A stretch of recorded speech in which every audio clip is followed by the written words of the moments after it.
Book 7. Ajax duels with Hector. Vaunting a flash in arms, Hector swept through the gates with his brother Paris, keeping pace beside him. Both men bent on combat and fought like the wind. When a god sends down some welcome blessed to sailors, desperate for work to death at the polished oars, beating the heavy seas their arms slack with the labor so welcome that brace of men appeared to the Trojans desperate for their captains. Each one killed his man. Paris took Mencius, one who had lived in Arne, a son of King Arethoius, lord of the war club, and his lady Philomedusa with large lovely eyes. Hector slashed Aeneas' throat with a sharp spear, ripped him under the helmet's hammered bronze rim. His legs collapsed in death.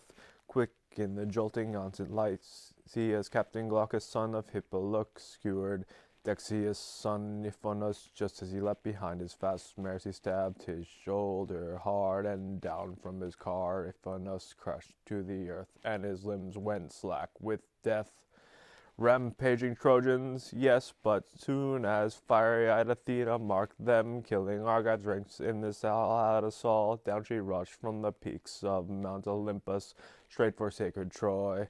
But Phoebus Apollo, spotting her from Pergamus heights, the god grim set on victory for the Trojans, rose to intercept her, as the two came face to face beside the great oak. Lord Apollo, the son of Zeus, led off. What next? What is the mighty Zeus's daughter blazing after now? Down from Olympus, what heroics stir your heart? No doubt you'll hand your Argives victory soon. You'll turn the tide of battle. You have no mercy, none for dying Trojans. Come, listen to me, my plan is so much better. Let us halt the war in heat of combat now, at least for today. They'll fight again tomorrow until they win their way to the fixed doom of Troy. Since that is your only passion, you two goddesses, to plunder Troy to rubble. Athena's eyes lit up, and the goddess said, so be it, archer of the sky. Those were my very thoughts, winging down from Olympus into the midst of Trojans and Achaeans. But tell me, how do you hope to stop the men from fighting? Hector, Lord Apollo, the son of Zeus, replied, will spur his nerve and strength, that breaker of horses. See if he'll challenge one of the Argives man to man, and they will duel in bloody combat to the death. Achaeans armed in bronze will thrill to his call. They'll put up a man to battle, shining Hector. So Apollo staged the action. Her eyes afire, the goddess Pallas did not resist a moment. She flashed the word in Helena's mantic spirit. The son of Priam sensed what pleased the mortals, hatching instant plans, and coming up to Hector advised him quickly. Hector, son of Priam, a mastermind like Zeus, listen to me now, let your brother guide you. Have all Trojans and Argives take their seats, and you challenge Aegea's bravest man to duel in bloody combat to the death. It's not the hour to meet your doom, not yet. I heard a voice of the gods who live forever. When Hector heard that challenge, he rejoiced, and right in the no man's land along those lines he strode, gripping his spear mid-shaft, staving men to a standstill, while Agamemnon seated his Argives geared for combat.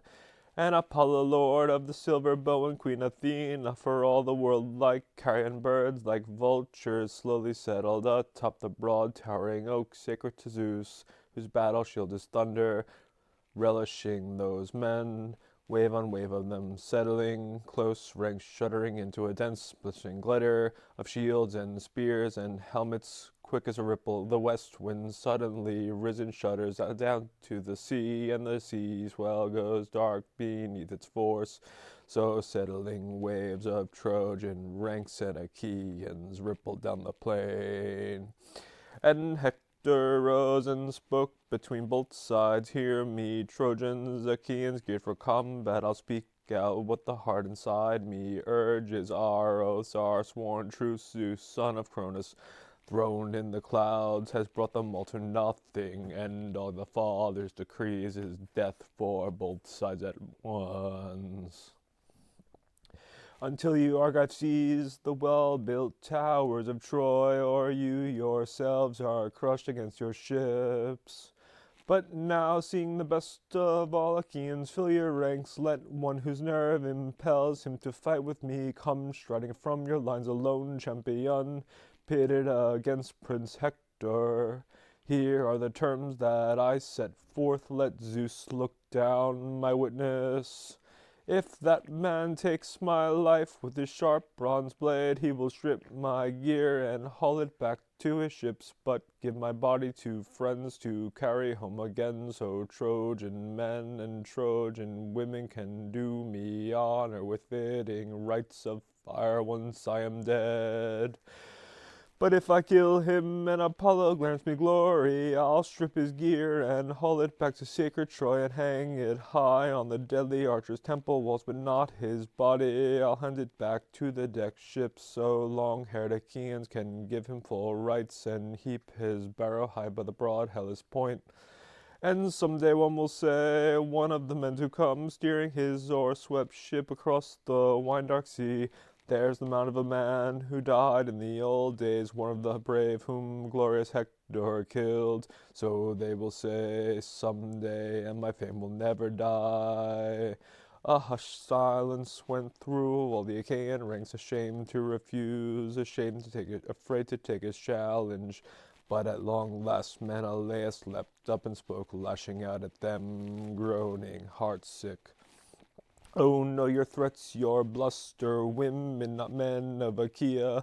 What disgrace it will be, shame crying shame, if not one dawn, and now steps up to battle Hector. You can all turn to earth and water, rot away, look at each of you, sitting there lifeless, lust for glory gone. I'll harness up, I'll fight the men myself, the gods on high, they hold the ropes of victory in their hands. With that he began to don his handsome gear, and then and there Menelaus the death stroke would have blazed before your eyes, dead at the hands of Hector, a far stronger man. If Argive kings had not leapt up and caught you, and Atreus son himself, powerful Agamemnon, seized your right hand, shouting your name, you're mad, my prince.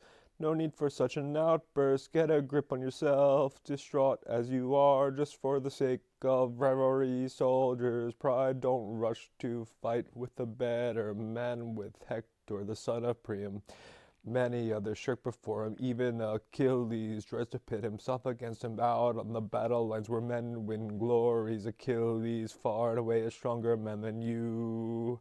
Go back, sit down with the comrades you command. We'll put up another champion to go against this Hector. Fearless is he, and never satiated with fighting. He'll gladly sink to a knee and rest, I'd say. If the man comes through alive from the fight, he begs for dueling to the death.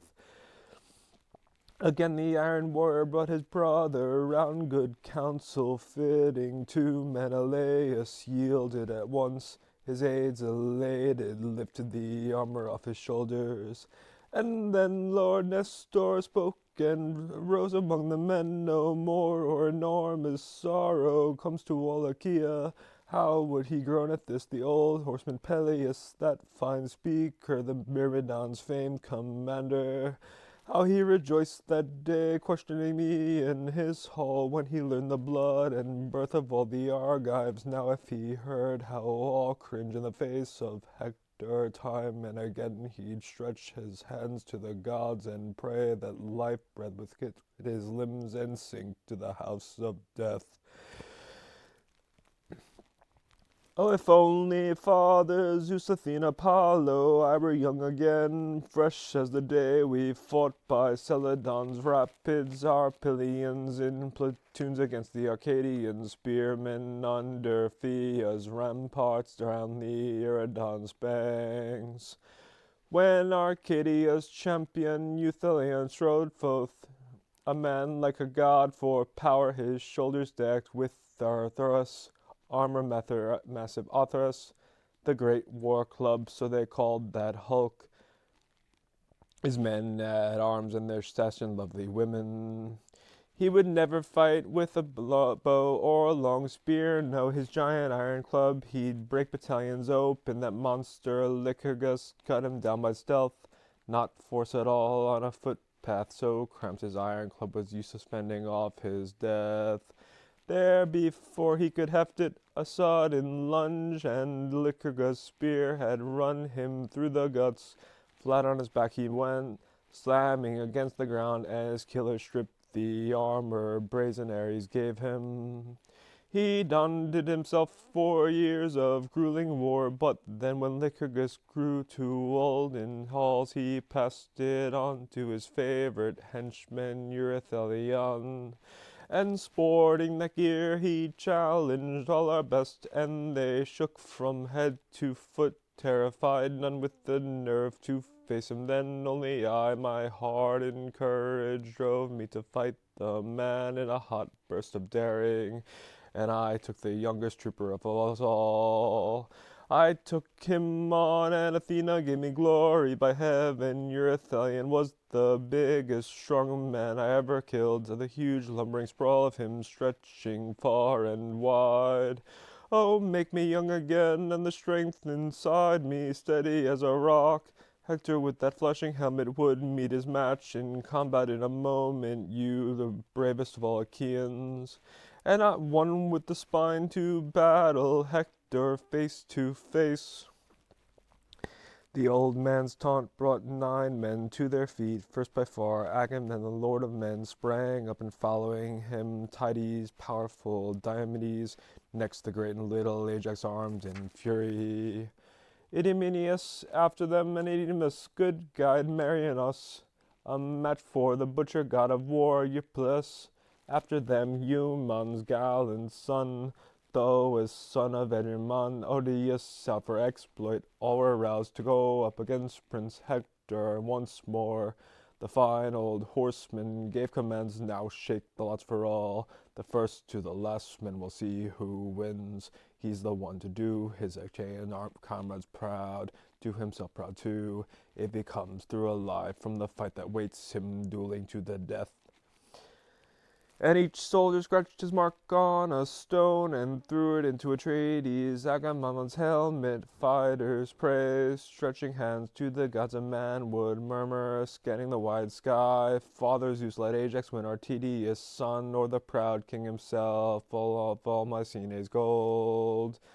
So they prayed as the old horsemen shook the lots, and one leapt from the helmet, the one they wanted most. Great Ajax' lot it was. And the herald took it round through all the ranks, left to right, for luck and showed it to Achaea's bravest men. None of them knew it, each denied the mark. But once he'd passed it round and reached the men who had scratched the stone and thrown it in the helmet, Ajax bent on glory, out went his hand to take it, and the herald, pausing beside him, dropped it in, and Ajax knew the mark, and thrilled to see it, flung it down at his feet, and shouted, "Friends, the lot is mine, and it fills my heart with joy. I know I can overpower this dazzling Hector. But come while I strap my battle armor on, all of you pray to Cronus' son, almighty Zeus, pray to yourselves in silence, so Trojans cannot hear. No, pray out loud, not one at all to fear, no one can rout me.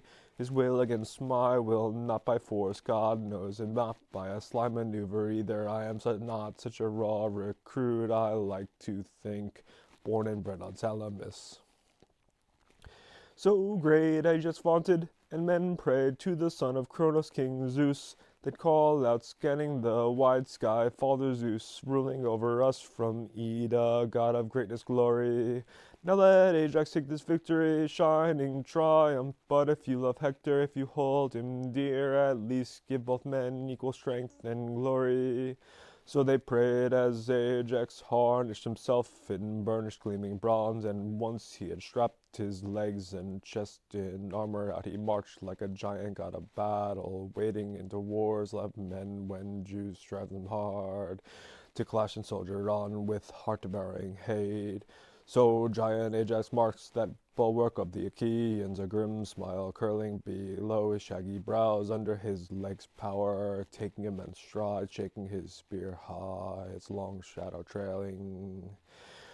The men of Argos exulted at the sight of him there, but the terrible tremor shook each Trojan's knees, Hector himself, his heart pounding against his ribs. But how could he shirk before the enemy slipped back into a crowd of cohorts? Now he was the challenger, he with his lust for battle. Ajax strode on, closing, bearing his huge body shield like a rampart, heavy bronze over 7 layers of oxide. Chichias made it for him, laboring along the finest leather smith by far. Over in Hyle, where the master held his home, he crafted that famous gleaming shield for Ajax, layering 7 welted hides of sturdy wild bulls, and hammered an 8th layer of bronze to top it off. And now, holding that great shield before his crest, Telamonian Ajax marched right up to Hector, threatening him with his deep resounding voice. Hector, now you'll learn once and for all, in combat man to man, what kind of champions range the Argive ranks, even besides Achilles, that lion heart who mauls battalions wholesale. Off in his beaked sea-going ships Achilles lies, raging away at Agamemnon, marshal of armies, but here we are, strong enough to engage you, and plenty of us to come lead off if you can with all your fighting power. A flash of his helmet as rang, Hector shook his head. Ajax, son of Telamon, captain of armies, don't toy with me like a puny, weak-kneed boy or a woman never trained in works of war. I know it well, and the butchery of men well I know. Shift to the left, shift to the right, my tough tan shield.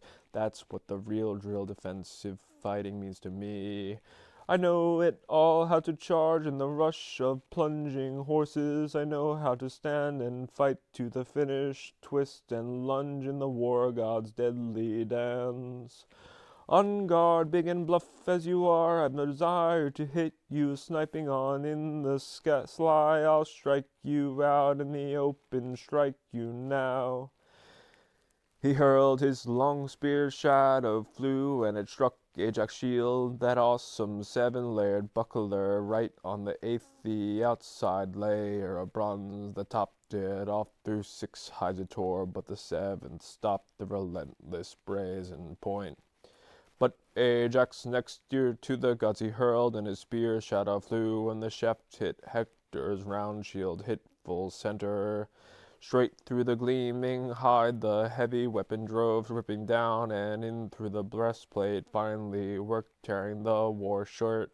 Close by Hector's flank it jabbed, but the Trojans swerved aside and dodged black death. Both seized their lance, wrenched them from their shields, and went for each other now like lions rending flesh, or a pair of wild boars whose power never flags.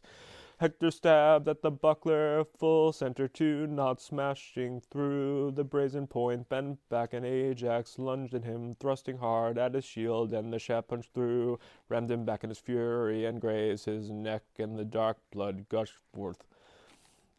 But not even then did Hector quit the battle, backing helmet, flashing his strong in hand, hefting a rock from the field. Dark jacket, a ton weight he hurled it at Ajax, struck the gigantic shield, 7 hawkside thick, struck right on the jutting boss. And the bronze clanged, echoing round and round as Ajax, hoisting a boulder far larger, wheeled and heaved it, putting his weight behind it, tremendous force, and the rock crashed home. Hector's shield burst in, hit by a millstone, and Hector's fine knees buckled.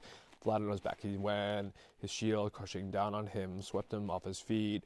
But Apollo quickly pulled him up, and now they'd have clothes with swords, hacked each other, heralds of Zeus, and men had now come rushing in, one of the Trojans, one from the armed Achaeans. Talthybius and Nedius, both with clear good heads, parting them, holding their staffs between both men. The herald Idias, cool, skilled in tactics, surged. No more, my sons, don't kill yourselves in combat. Zeus, who marshals the storm cloud, loves you both. You're both great fighters. We know all that full well. The night comes on at last, but to yield tonight. But the giant Ajax answered, briskly wait. Aeneas, tell Hector here to call the truce, mad for a fight. He challenged all our bravest, let him lead. Off I'll take his lead, you'll see. His helmet flashed as Hector nodded. Yes, Ajax, since God has given you power, build and sense, and you are the strongest spearmen of Achaea. Let us break up this dueling to the death, at least for today. We'll fight again tomorrow until some fatal power decides between our armies, handing down victory to one side or other. Look, the night comes at last, best to yield tonight. So you will bring some joy to Achaea's forces, camped beside their ships, and most of all to your own troops, the comrades you command. But I'll go back to the great city of Priam and bring some joy to the men of Troy and Trojan women trailing their long robes. Thankful for my return, they'll go to meet the gods and sing their praises. Come, let us give each other gifts, unforgettable gifts, so any man can say, Trojan soldier or Argive. First they fought with heart-devouring hatred, then they parted bound by acts of friendship. With that he gave him his silver-studded sword, slung in its sheath on a supple, well-carved strap, and Ajax his war belt glistening purple. So both men parted, Ajax back to Achaea's armies, Hector back to his thronging Trojans, overjoyed to see him alive, unharmed, striding back free of rage and the hands of Ajax still unconquered. They escorted him home to Troy, saved past all their hopes, while far across the field the Achaean men-at-arms escorted Ajax, thrilled with victory, back to Amemnon. Soon as they gathered within the warlord's tents, he sacrificed an ox in their midst, a full-grown ox 5 years old, to the towering son of Cronos, Zeus. They skinned the animal quickly, butchered the carcass expertly, cut the meat into pieces, pierced them with spits, roasted them a turn, and pulled them off the fire. The work on the feast laid out they ate well, and no man's hunger lacked a share of the banquet. But lord of the far-flung kingdoms, hero Agamemnon honored giant Telamoni, Ajax first and last, with the long savory cuts that line the backbone. And when they had put aside desire for food and drink, the old man began to weave his counsel. Among them Nestor was first to speak from the early days. His plans and tactics always seemed the best. With good will to lords he rose and spoke. King Agamemnon, chief of all the Argives, how many long-haired Achaeans lie here dead, and now Ares, the slashing god of war, has swirled their dark blood in Scamander's deep clear stream, and their souls have drifted down to the house of death. So at dawn you must call a halt to fighting by Achaeans, form your units, bring on wagons, gather up the dead and wheel the corpses back with mules and oxen. Then at a decent distance from the ships we burn the bodies, so every soldier here can carry back the bones to a dead man's sons when he sails home again. And let us heap a single great bower over the pyre, one great communal grave stretched out across the plain, and fronting it throw up looming ramparts quickly, a landward wall for ships and troops themselves, and amidst the wall build gateways fitted strong to open a clear path for chariots driving through. And just outside the wall we must dig a trench, a deep ditch in a broad sweeping ring, to block their horse and men and break their charge. Then these headlong Trojans can never rush our armies. So he advised. All the warlords sounded their assent, and now the Trojans collected high on the crest of Troy. they were shaken, distracted men at Priam's gates. But the clear-headed Antenor opened up among them. Hear me, Trojans, Dardans, all our loyal allies. I must speak out what the heart inside me urges. On with it. Give Argive Helen and all her treasures back to Atreus' sons to take away at last. We broke our sworn truce. We fight as outlaws' truce. And what profit for us in the long run? Nothing, unless we do exactly as I say. So he pressed the point, then took his seat, but among them stood magnificent Paris, now fair-haired Ellen's lord, and he came back with a winging burst in answer. Stop, Antenor, no more of your hot insistence, it repels me. You must have something better than this to say, but if you're serious, speaking from the heart, the gods themselves have blotted out your senses. Now I say this to our stallion-breaking Trojans, I say no straight out. I won't give up the woman, but those treasures I once hauled home from Argos, I'll return them all and add them for my own stores. With that concession the prince sat down again. Then Priam, the son of Dardanus, rose among them, a man who could match the gods for strong advice, and with good will toward all he swayed his people. Hear me, Trojans, Dardans, all our loyal allies, I must speak out what the heart inside me urges. Now take your evening meal throughout the city, just as you always have, and stand your watches, each man wide awake. And then at first light let the herald Idaeus go to the beaked ships, and tell Atreides, Agamemnon, and Menelaus the offer of Paris, who caused our long hard campaign. Let Idaeus add this to a good sound proposal, see if they are willing to halt the brutal war until we can burn the bodies of our dead. We'll fight again tomorrow until some fatal power decides between us both, handing victory down to our side or the other. His people hung on his words, and all obeyed the king. They took their meals by ranks throughout the army, and at first light Idaeus went to the beaked ships, and out on the meeting grounds he found the Argive veterans close by the stern of Agamemnon's ship. Taking his stand right in the milling troops, the herald called out in a high, firm voice, Son of Atreus, captain all of Achaeans, Priam and noble Trojans, command me to report, if it proves acceptable, pleasing to one and all, the offer of Paris, who caused our long, hard campaign, all the treasures that filled his hollow ships, and the prince hauled home to Troy. Would to God he'd drown before that day, he'll return them all, and add from his own stores. But the lawful life of Menelaus, renowned Menelaus, he will not give her up. Paris makes that clear. Through all Troy commands him to do precisely that. They tell me to have this too, a good sound proposal. If you're willing, come, we'll halt the brutal war until we can burn the bodies of our dead. We'll fight again tomorrow until some fatal power decides between us both, handing victory down to one side or the other.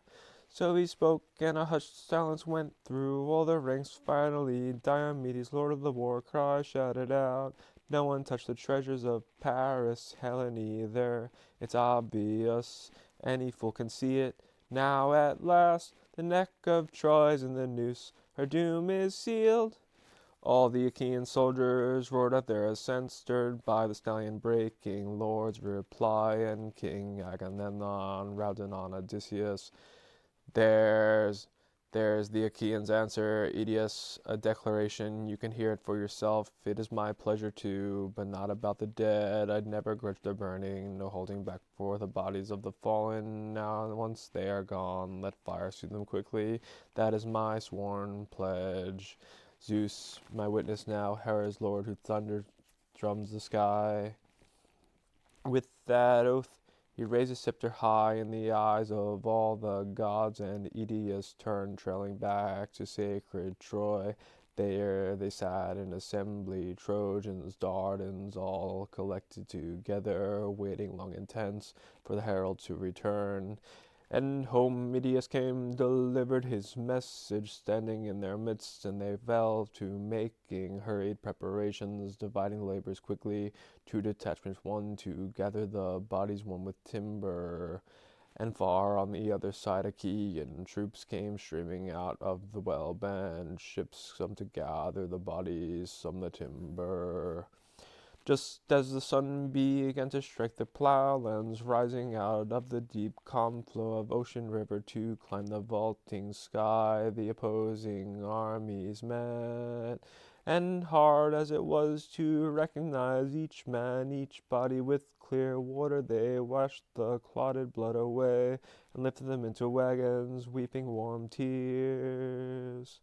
Priam forbade his people to wail aloud in silence. They piled the corpses on the pyre, their hearts breaking, burned them down to ash, and returned to sacred Troy.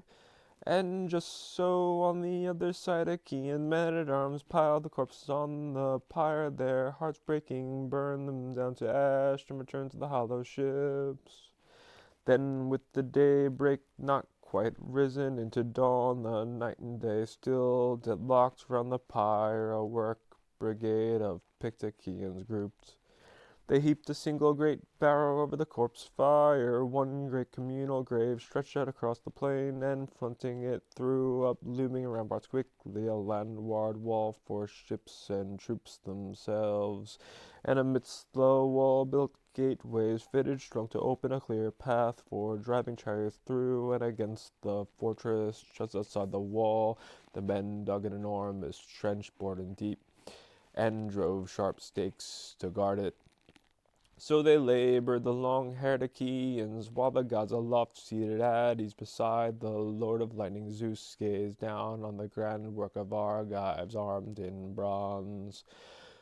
Poseidon, the god whose breakers shake the land began, Father Zeus, is there a man on the whole wide earth who still informs the gods of all his plans, his schemes? Don't you see, look here, the long-haired Achaeans have flung that rampart up against their ships. Around it they have dug an enormous deep trench, and never offered the gods 100 splendid bulls, but its fame will spread as far as the light of dawn, and men will forget those ramparts I and Apollo reared for Troy in the old days. For the hero Laomedon we broke our backs with labor. But filled with anger, Zeus, who marshals the thunderheads, let loose now. Unbelievable god of the earthquake, you with your massive power, why are you moaning so? Another god might fear their wall, their idle whim, one far weaker than you in strength of hand and fury. Your own fame goes spreading far as the light of dawn. Come now, just wait till these long-haired Achaeans sail back in their ships to the fatherland they love. Then batter the wall, sweep it into salt breakers, and pile over the endless beach your drifts of sand again. Level it to your heart's content, the Argives' mighty wall. So they conferred together, building their resolve. The sun went down, the Argives' work was finished. They slew ox and beasts beside their tents and took their meal. And the ships pulled in from Lemnos, bringing why a big convoy sent across by Euneus, Jason's son, whom Hypsile bore the seas and lord of armies. An outright gift to Atreides, Agamemnon, and Menelaus. Euneus gave a shipment of wine, 1,000 measures full from the rest. Achaean soldiers brought their rations, some with bronze and some with gleaming iron, some with hides, some with whole live cattle, some with slaves, and they made a handsome feast. Then all that night the long-haired Achaeans feasted, as Trojans and Trojan allies took their meal in Troy. Yes, but all night the master strategist Zeus plotted fresh disaster for both opposing armies. His thunder-striking terror and blanching panic swept across the ranks.